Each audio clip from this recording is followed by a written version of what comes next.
সরকার কেন সতর্ক নয়, সরকার কেন সজাগ নয়? আজকে একজন ক্যান্ডিডেট, একজন প্রার্থী, সে কেন আজকে নিরাপত্তাহীন?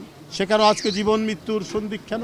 সে কেন আজকে মৃত্যুর সাথে পাঞ্জা লড়ছে? প্রত্যেকটি মানুষের নিরাপত্তা নিশ্চিত করতে হবে সরকারকে। ওসমান হাদিকে গুলি করলো একেবারে দিনের বেলায়, সূর্যের আলোর মধ্যে।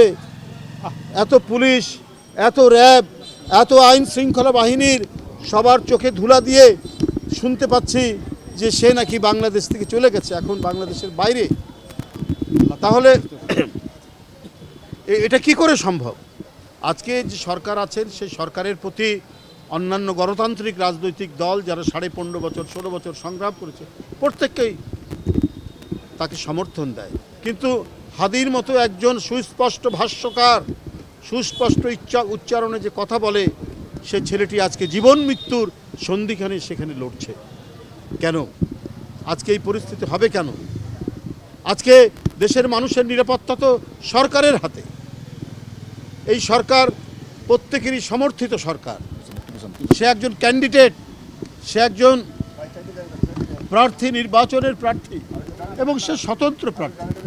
ইনকিলাব মঞ্চ, সে প্রার্থী, তার তো শত্রু থাকার কথা না, কিন্তু তারা কাকে টার্গেট করেছে? এর সাথে নিশ্চয়ই জাতীয় আন্তর্জাতিক চক্রান্ত আছে।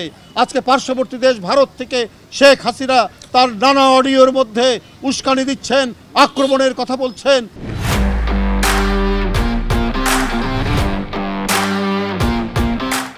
হুঙ্কার দিচ্ছেন, এবং বাংলাদেশে যাতে একটা অবাধ সুষ্ঠু নির্বাচন না হয় সেইটার জন্য তিনি নানা ধরনের শুটার, ক্যাডার এগুলো তিনি বাংলাদেশে ঢুকাচ্ছেন, পাঠাচ্ছেন।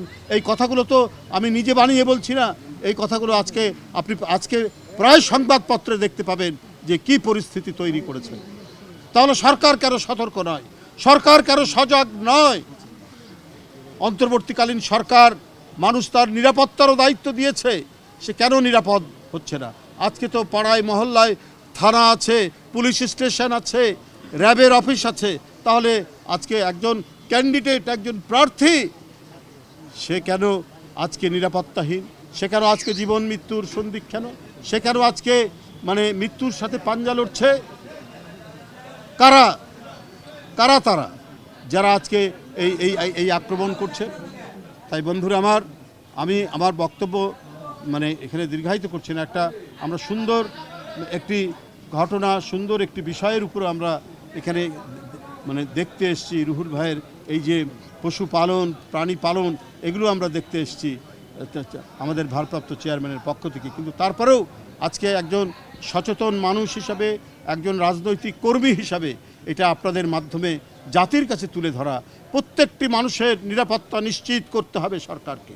ঠিক ঠিক ঠিক এই নিশ্চিত না করলে পরে আজকে যারা দেশ বিরোধী চক্র, যারা এই দেশ থেকে পলাতক হয়েছেন অন্যায়ের কারণে, অপরাধের কারণে, যারা শিশু বাচ্চাকে হত্যা করতে দ্বিধা করে না, যারা রিক্সাওয়ালাকে হত্যা করতে দ্বিধা করেনি, যারা তরুণদেরকে হত্যা করতে দ্বিধা করেনি, যারা ইউনিভার্সিটি কলেজের ছাত্রছাত্রীদেরকে হত্যা করতে দ্বিধা করেনি, যারা বাংলাদেশ ব্যাংকের আমানত জনগণের সেই টাকা হরিলুট করতে, বিদেশে পাচার করতে যারা দ্বিধা করেনি, তারা আবার যদি ফিরে আসে, বাংলাদেশ আর বাংলাদেশ থাকবে না।